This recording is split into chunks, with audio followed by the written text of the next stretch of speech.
Guerreiras de oração, o caminho para uma vida de vitória. Storm ou Martia. Dedico este livro às guerreiras de oração de todo o mundo, principalmente às que se aproximaram de mim, onde quer que eu estivesse e sussurraram. Eu também sou uma guerreira de oração.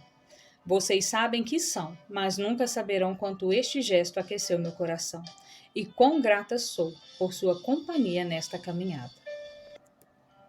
Prefácio. Para muitas pessoas, a oração é algo distante, um conceito abstrato e complexo que não faz parte da sua realidade. Mas a oração pode ser parte do dia a dia de qualquer pessoa. Desde criança tive o privilégio de estar cercada de pessoas que oram. Meus pais me ensinaram a orar agradecendo a Deus todos os dias ao despertar e ao dormir, na hora das refeições e também nas adversidades da vida. Aprendi bem cedo a pedir ajuda a Deus sempre que precisasse e a louvá-lo todo o tempo. Quando conheci meu esposo, sua devoção a Deus cativou meu coração. Na época, ele estudava 2 cursos superiores, estagiava à tarde, mas ainda assim se dedicava à oração. Até hoje, com mais de 13 anos de casados, ele se desperta bem cedo, antes de os compromissos e desafios do dia começarem, e encontra o lugar tranquilo da oração. Ele também me apresentou a muitos livros sobre oração. Quem quer aprender a orar e se espelhar no testemunho de alguém que trilhou o caminho da oração, pode encontrar os registros de cristãos do passado ou de gente da nossa geração. O meu ministério, à medida que recebi de Deus missões cada vez mais desafiadoras, encontrei a oração a chave para a vitória. Tenho visto o poder da oração mover céus e terra. Ai de mim se não fossem as orações. Tudo o que fazemos, gravações, ajuntamentos, congressos, campanhas de mobilização, é movido pela oração. A palavra de Deus não nos deixa dúvida de que a oração também é uma arma poderosa contra nosso adversário, o diabo, Efésios capítulo 6, dos versos 10 a 18.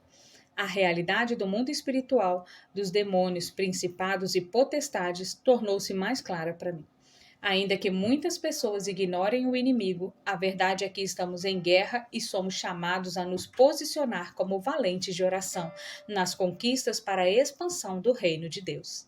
Não podemos negligenciar a oração. Precisamos aprender a nos humilhar diante de Deus em oração, reconhecendo nossa total dependência dele. Só assim poderemos ser ousados e repetir toda a ação do inimigo obedecendo às Escrituras. Portanto, submetam-se a Deus, resistam ao diabo e ele fugirá de vós. Tiago, capítulo 4, verso 7. Deus quer nos ensinar mais dimensões da vitória que temos por meio da autoridade que nos concedeu em Cristo. Podemos vencer na família, nos relacionamentos, no trabalho e ampliar nossa influência em oração, alcançando a igreja, a cidade, a nação e o mundo. Se nos dispusermos, seremos ensinados por Deus a conquistar, pela oração, os avanços do seu reino na terra. Em 2013, experimentamos uma grande mobilização nacional de oração. Houve 40 dias de jejum e oração pelo Brasil e muitas igrejas se uniram nesse propósito. Que alegria e privilégio é participar do que Deus está fazendo na transformação do Brasil e do mundo. Não há limites para a oração.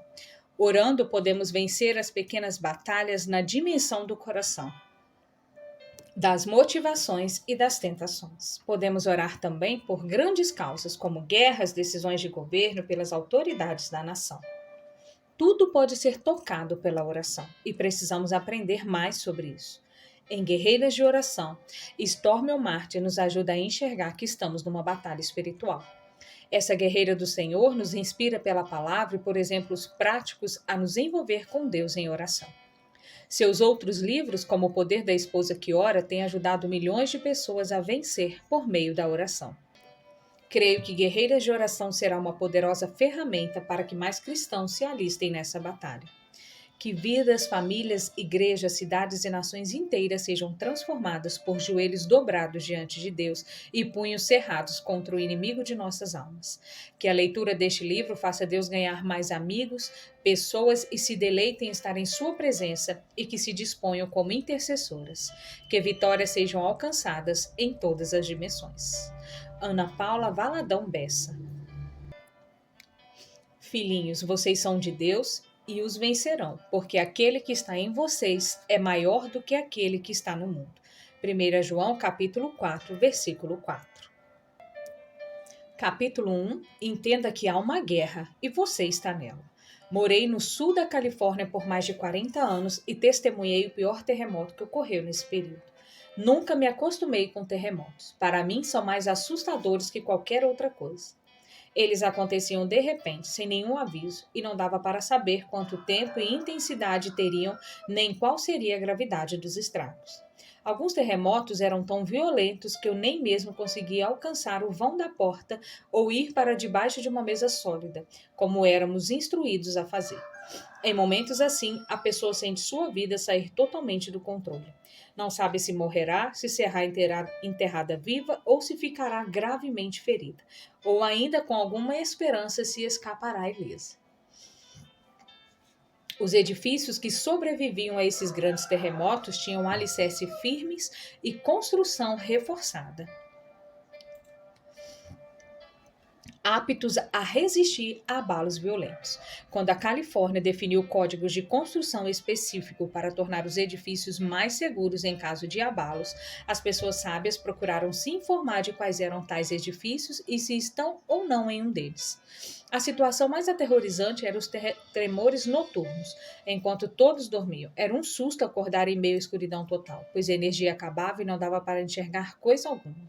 E mesmo quando a energia não acabava, não havia jeito de alcançar nenhuma fonte de luz, enquanto o quarto tremia violentamente, a menos que houvesse uma lanterna embaixo do travesseiro. Ainda assim, dependendo da força do tremor, agarrá-la poderia ser uma tarefa quase impossível. O pior terremoto de que me recordo ocorreu quando eu morava sozinha num apartamento em Studio City, próximo a Laurel Canyon, em Hollywood. Foi no meio da noite, enquanto dormia um sono profundo.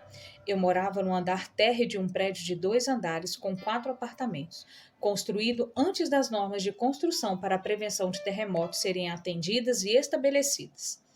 Embora houvesse apenas um andar acima de mim, eu sabia que havia a possibilidade de o teto desabar. Se isso ocorresse, tudo estaria acabado.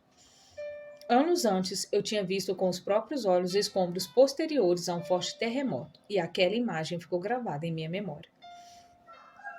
Tudo isso estava muito claro em minha mente quando o terremoto veio repentino, violento e barulhento.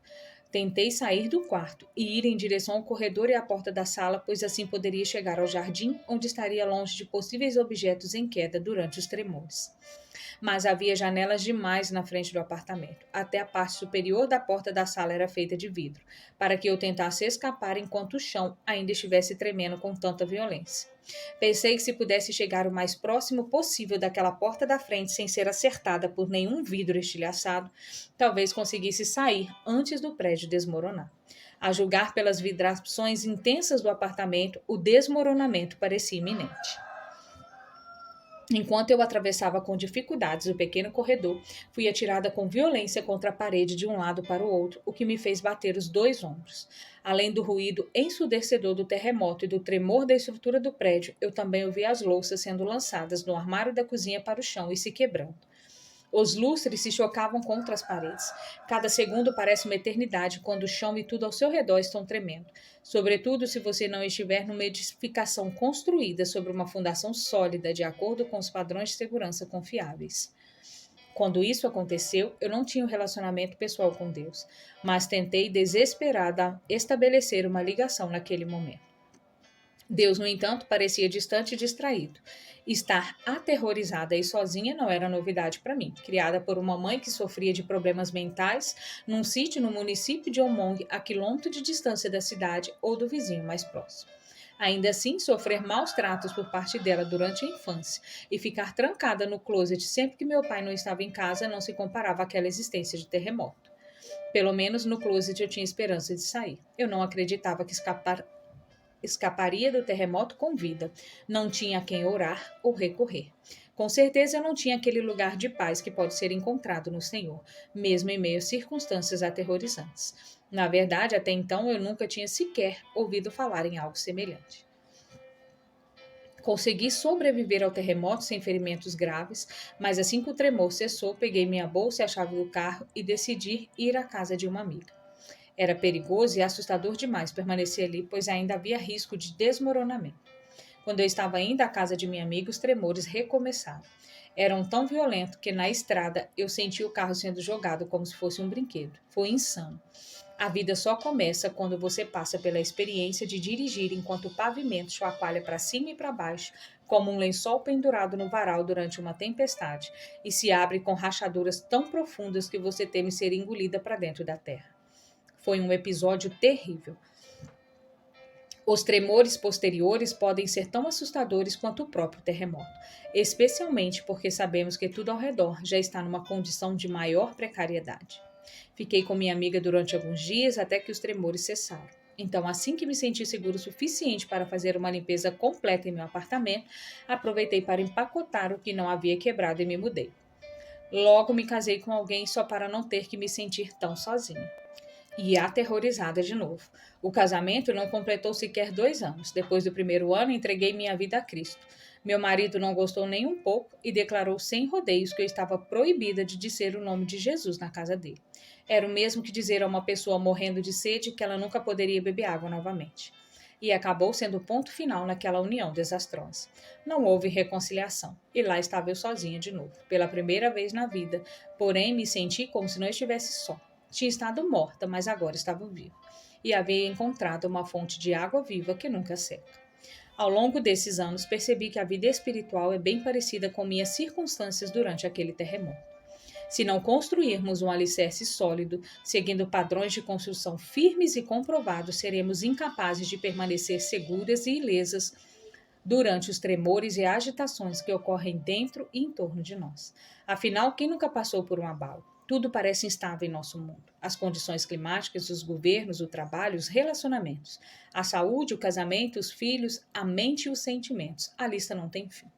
Mas a verdade é que, apesar de tais coisas estarem acontecendo ao nosso redor e conosco, podemos ter mais controle sobre nossa vida do que a maioria das pessoas acredita ser possível.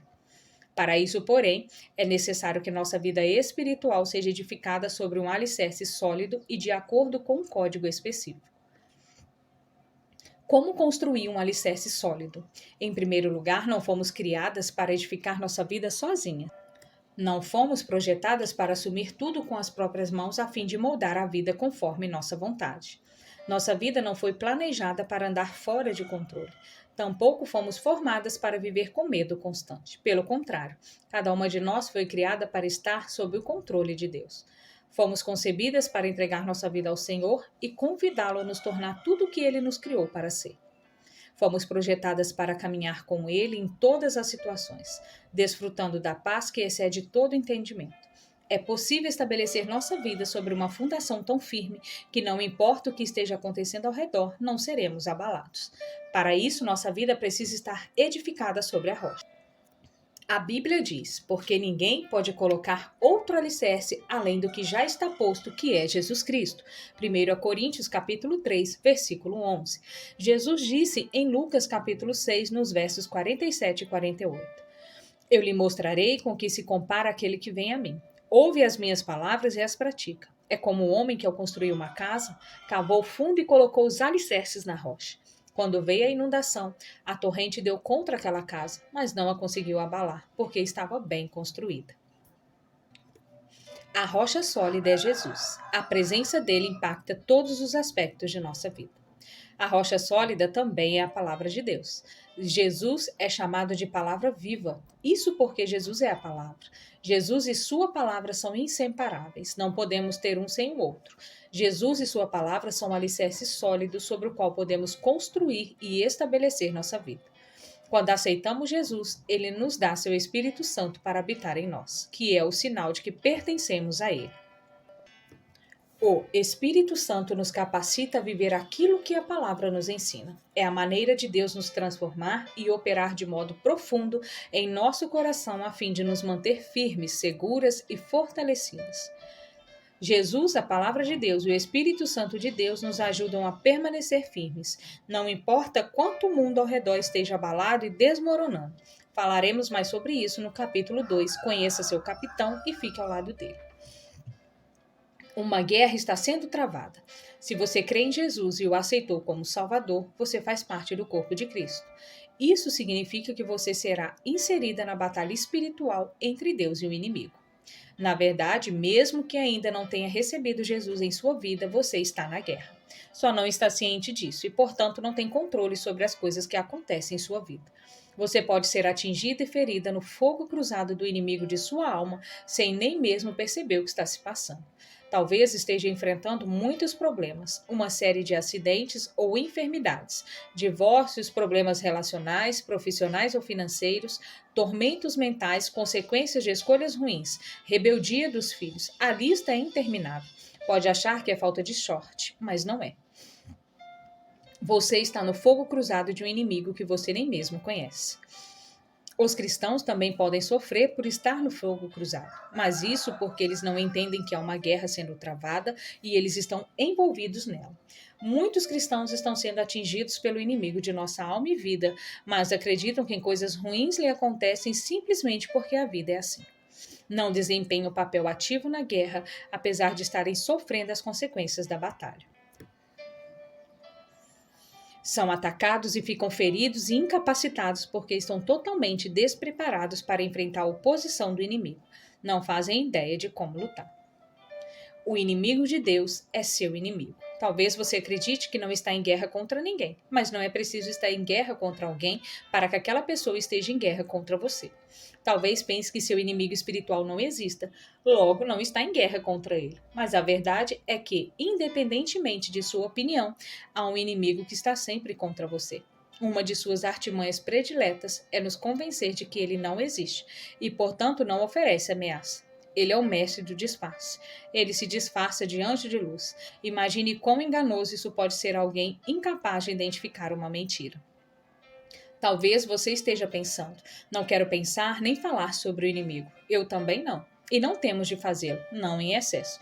Entretanto, é mais prudente reconhecer sua existência e sua determinação em nos destruir. Precisamos entender que, assim como Deus tem um plano para a nossa vida, o inimigo tem outro: roubar, matar e destruir. Também devemos reconhecer que Deus nos forneceu um jeito de ter domínio sobre o inimigo e suas obras malignas das trevas em nossa vida. Pois, se não entendermos isso, ignoraremos o inimigo ou fingiremos que ele não existe, possibilitando que os planos dele sejam bem-sucedidos.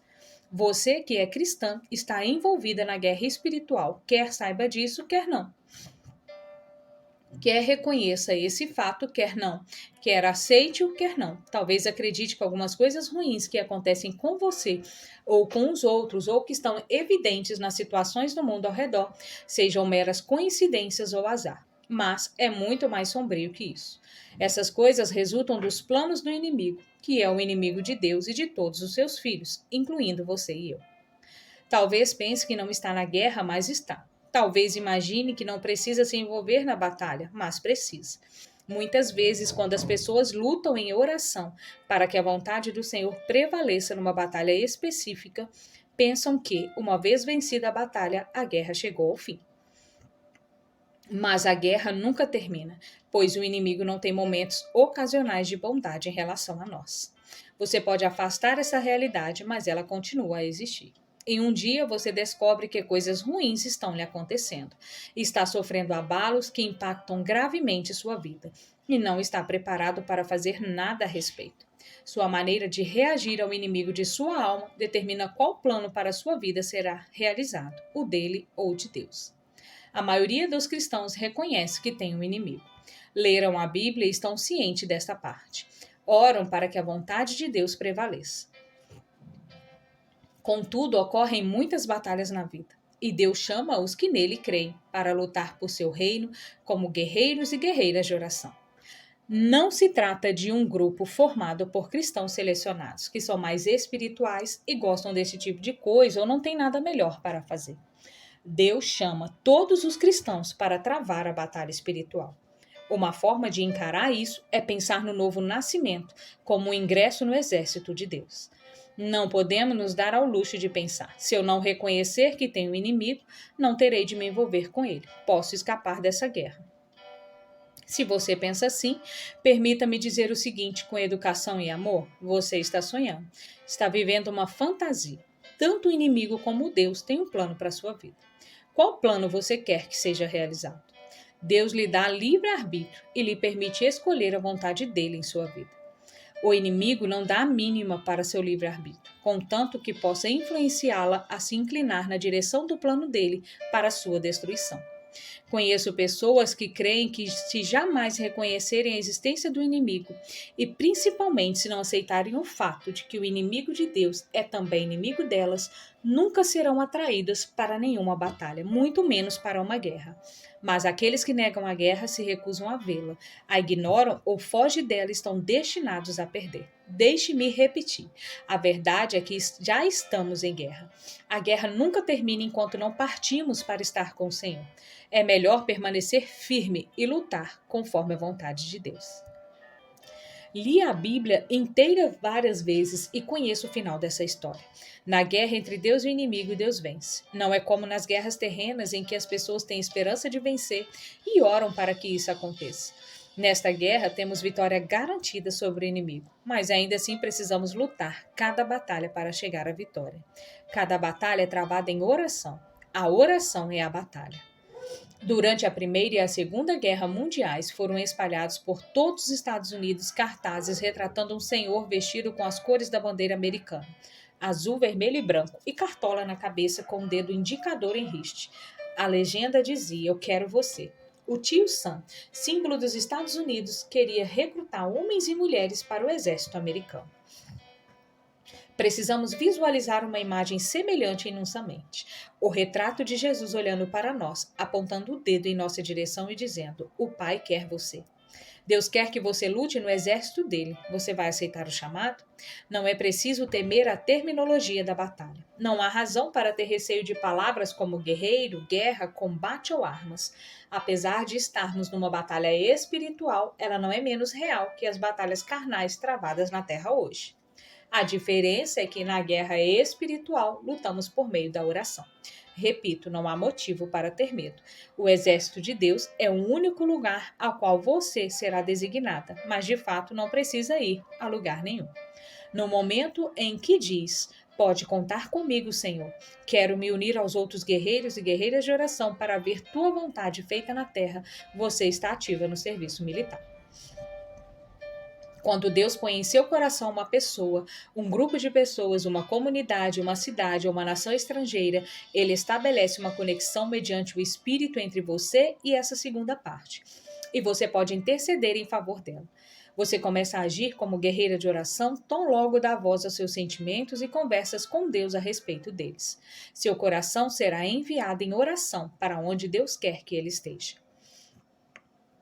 Coração de uma guerreira de oração. Se você acredita não ter as qualidades necessárias para ser uma guerreira de oração, ou está preocupada com as dificuldades da batalha, ou ainda pensa que não tem tempo para isso, deixe-me fazer algumas perguntas. Sente-se incomodada ao ver alguém sofrendo? Quer fazer algo para aliviar o sofrimento alheio, mas não se sente capaz de fazer o suficiente? Em caso afirmativo, você tem o coração de uma guerreira de oração. Reconhece o mal proliferando no mundo? Anseia encontrar uma forma de conter a destruição na vida das pessoas? Em caso afirmativo, você tem o coração de uma guerreira de oração. Sofre alguma injustiça em sua vida ou pode identificá-la na vida de outros? Vê a injustiça marchando adiante num avanço que parece irrefreável? Incomoda-se com isso e gostaria de mudar essa situação? Em caso afirmativo, você tem o coração de uma guerreira de oração. Observa coisas erradas acontecendo ao seu redor e deseja corrigi-las? Vê a cultura do ódio tornando-se cada dia mais forte e isso a incomoda? Em caso afirmativo, você tem o coração de uma guerreira de oração. Sente um peso no coração em relação a alguém e se preocupa com essa pessoa sem saber por quê? Conhece uma pessoa que enfrenta grandes dificuldades e quer ajudá-la, mas não sabe o que fazer? Em caso afirmativo, você tem o coração de uma guerreira de oração. Vê tragédias acontecendo o tempo todo e se sente incapaz de fazer algo para mudar isso? Já desejou fazer algo que pudesse prevenir uma tragédia? Em caso afirmativo, você tem o coração de uma guerreira de oração. Sente tristeza profunda ao ver pessoas deliberadamente desprezando Deus e seus caminhos? Tem compaixão de pessoas que não reconhecem que precisam de Deus, mas se sente incapaz de influenciar a vida delas de algum modo? Em caso afirmativo, você tem o coração de uma guerreira de oração. Na verdade, se você respondeu afirmativamente a pelo menos uma dessas perguntas, tem o coração de uma guerreira de oração. A transformação numa guerreira de oração começa no coração, às vezes sem termos consciência disso. A guerreira de oração tem um coração compassivo por pessoas em sofrimento e por situações ruins e deseja realizar algo que fará a diferença. Quando você diz a Deus que está se alistando como guerreira de oração, ele põe em seu coração pessoas ou situações específicas pelas quais deseja que você ore. Não é preciso ir atrás de pessoas ou situações, a menos que sinta a direção de Deus para fazer, pois essas necessidades lhe serão rapidamente reveladas. Por exemplo, assim como você, tenho muitas pessoas e situações que pesam em meu coração. Além de ir à batalha em oração por minha vida e pela vida de meus familiares, amigos, vizinhos, colegas de trabalho e indivíduos específicos que sei que precisam de alguém para defendê-los em oração, devido aos desafios que estão enfrentando, há problemas sérios no mundo que se sobressaem em meu coração. Um exemplo é que não tenho tolerância ao abuso infantil. Não suporto ouvir sobre mais uma criança que foi sequestrada, molestada ou assassinada. Assim, sempre que Deus traz esse tipo de situação à minha mente, oro para que as crianças sejam protegidas.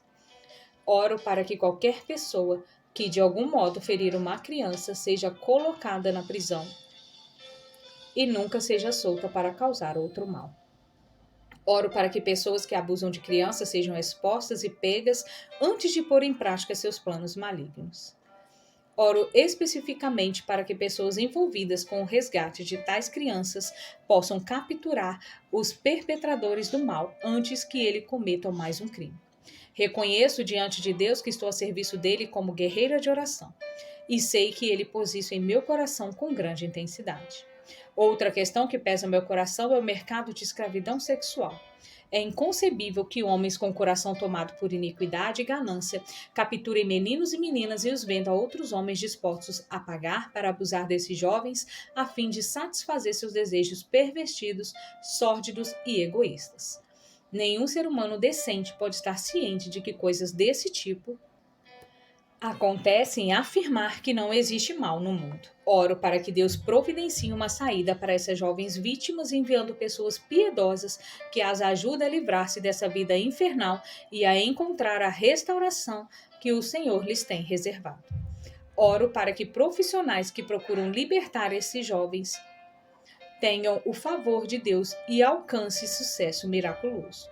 Oro para que os homens cruéis envolvidos em tamanha perversidade sejam expostos, condenados em todos os aspectos possíveis e que suas obras do inferno sejam destruídas. Como alguém pode saber que coisas desse tipo estão acontecendo e não orar? Nós, guerreiras de oração, devemos lembrar que, independentemente de uma situação nos parecer um caso perdido, Deus nos dá poder por meio da oração para fazer algo a respeito. Nós podemos nos sentir sobrecarregadas, mas Deus não se sente. Talvez não visualizaremos uma solução, mas Deus vê. Por causa dele, nós podemos fazer a diferença. Oramos sozinhas, mas não lutamos sozinhas. O único motivo de um mundo desfrutar de alguma paz e bênção se deve às orações de homens e mulheres piedosos. A maioria das pessoas não faz ideia disso. Vivem tranquilos, sem consciência de estarem colhendo os bons frutos, as bênçãos, a segurança, a felicidade e o sucesso resultante das súplicas de pessoas que levam a oração a sério. Acreditam ter um bom karma, boa sorte e bom genes. Sim, já ouvi pessoas falarem isso. Mas a vida boa delas não se dá por nenhuma dessas razões. É resultado de guerreiros e guerreiras de oração para fazer a obra para a qual Deus os chamou. Orar e interceder seguindo a direção do Espírito Santo.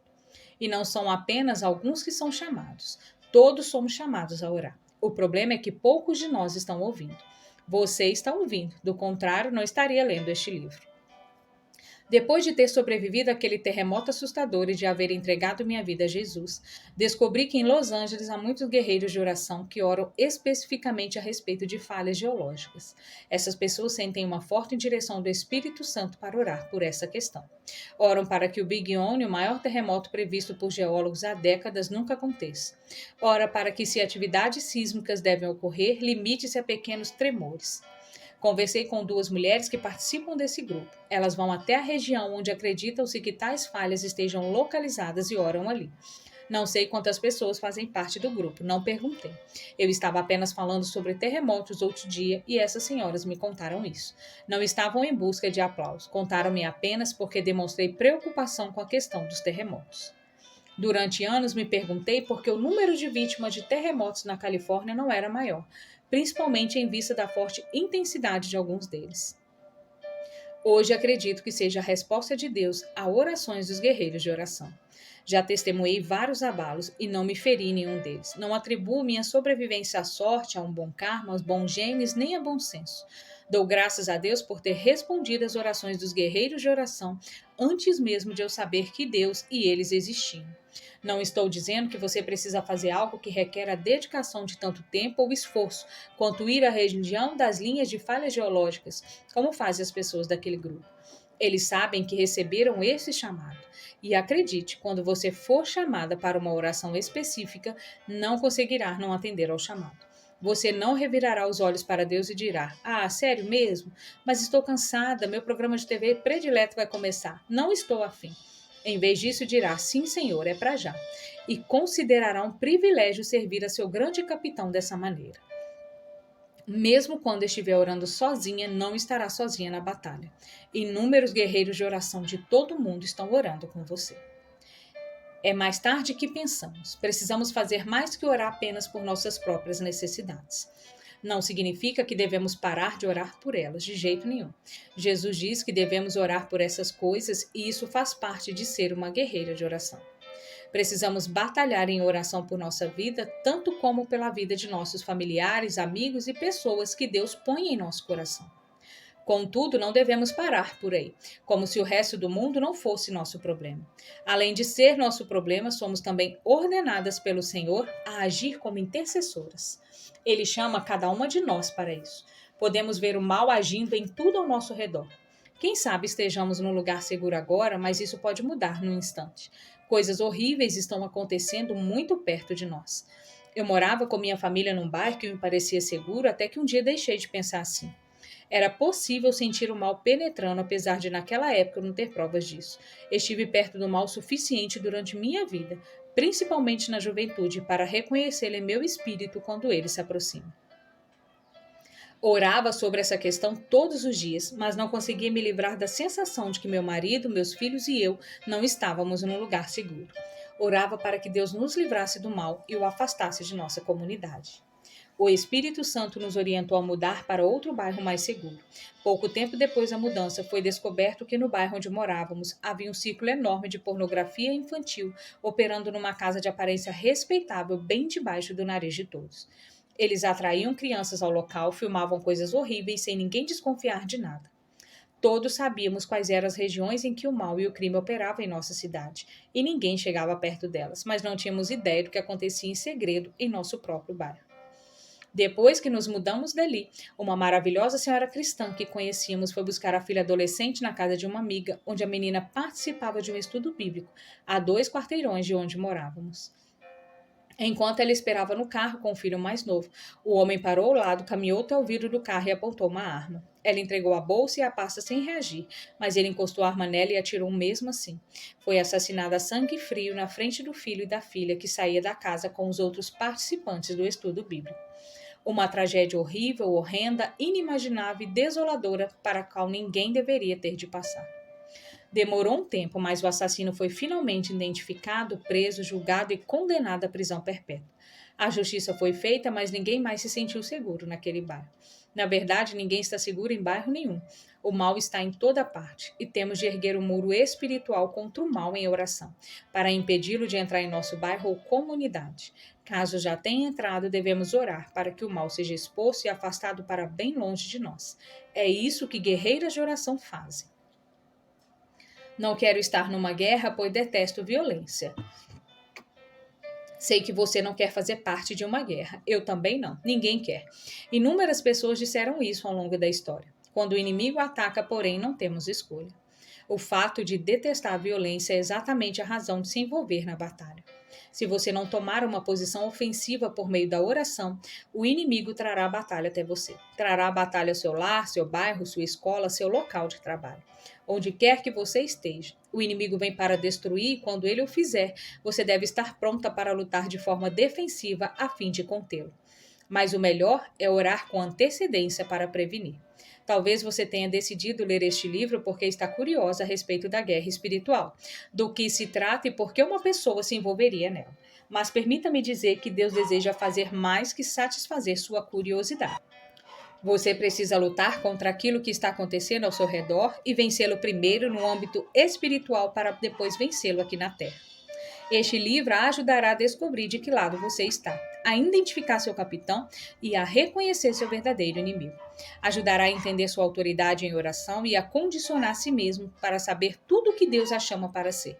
Ensinará você a vestir a armadura, obter habilidade no manuseio das armas espirituais, identificar o campo de batalha e entrar na guerra.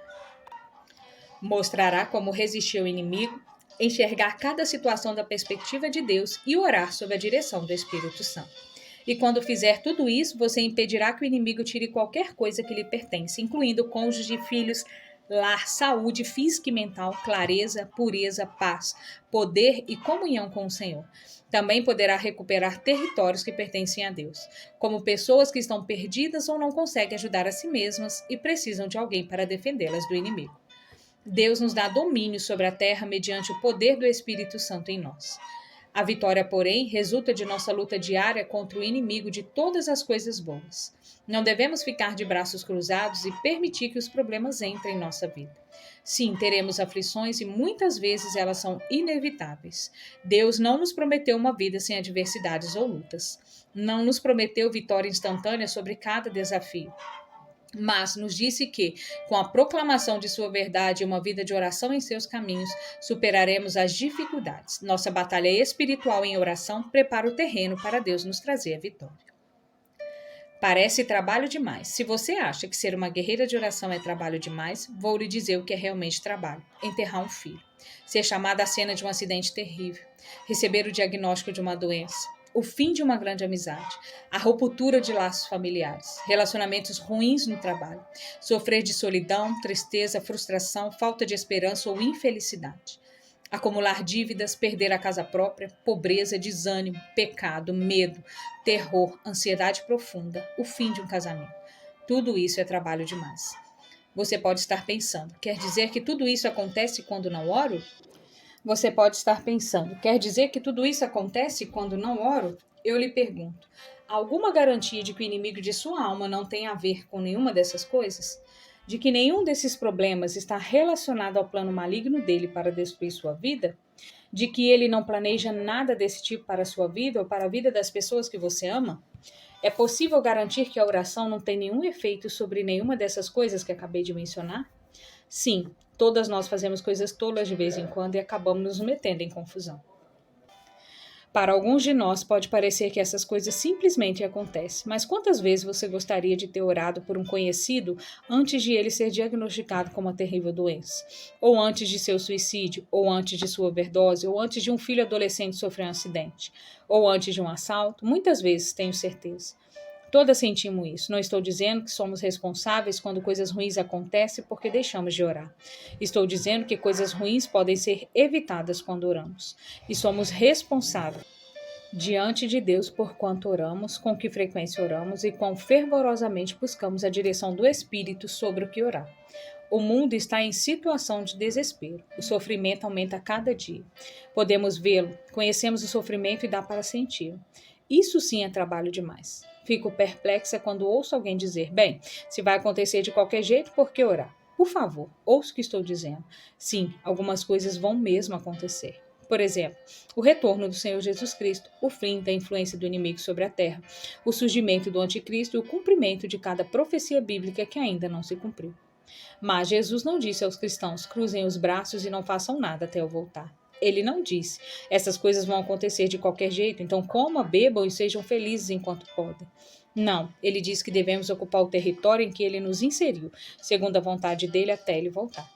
Devemos adorá-lo, ler sua palavra e orar sem cessar enquanto estivermos nesse mundo. Quando deixamos de fazer estas coisas, paramos de agir de acordo com a vontade de Deus. Não há outra forma de enxergar isso. Boa parte das tragédias ocorre porque muitas pessoas não estão orando. Nós, como povo de Deus, precisamos acordar. É por meio da oração que Deus opera aqui na terra. É a ideia dele, não minha. Não estou inventando tudo isso. É o que a Bíblia diz repetidas vezes. Uma porção de coisas boas não acontecerá a menos que pessoas orem por elas. E coisas terríveis vão acontecer se não orarmos. Deus está pedindo que sigamos sua orientação. A Bíblia diz: levem os fardos pesados uns dos outros e assim cumpram a lei de Cristo. Gálatas capítulo 6, versículo 2. Em suma, ser uma guerreira de oração é exatamente isso. Leve os fardos de outras pessoas ao Senhor em oração. O nome disso é intercessão. Reconheça a obra adversária do inimigo e resista-lhe em oração. É o que as guerreiras de oração fazem. Muitas tempestades já passaram, mas muitas outras ainda virão.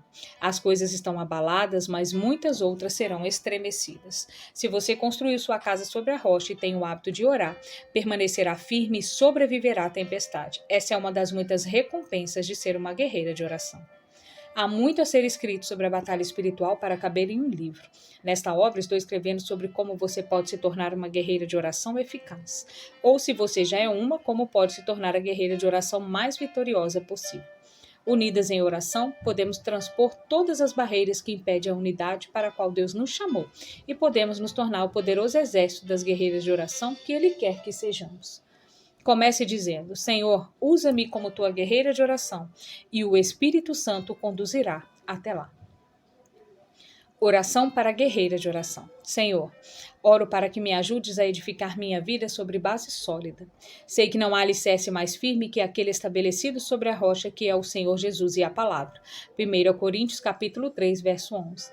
Não importa o que estremeça ao meu redor, tu me dás uma fundação que jamais poderá ser abalada ou destruída. Ajuda-me a sempre lembrar que sou um instrumento de guerra entre ti e o inimigo e que a vitória em minha vida depende de minha disposição de ouvir teu chamado para orar. Sei que queres que eu me envolva nessa guerra espiritual e a oração é a batalha. Ensina-me a ouvir teu chamado e a orar em poder conforme tua vontade. Obrigada, Senhor, por tantos homens e mulheres a quem chamaste para serem guerreiros e guerreiras de oração na batalha espiritual entre o bem e o mal, e que já responderam a esse chamado. Peço por muitos que ainda estão em cima do muro, sem perceber que podem ser acertados pelo fogo do inimigo.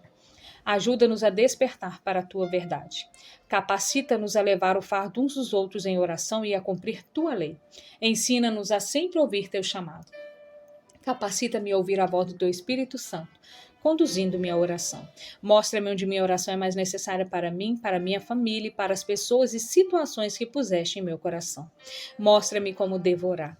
Ajuda-me a não pensar na oração como uma mera súplica para que conserte as coisas, mas sim como uma forma de alcançar domínio sobre as trevas, conforme disseste que devemos fazer. Ensina-me a usar a autoridade que me deste em oração para que teu reino avance na terra. Capacita-me a juntar aos demais cristãos para impedir a disseminação do mal. Ajuda-me a promover teu reino de forma poderosa. Oro em nome de Jesus.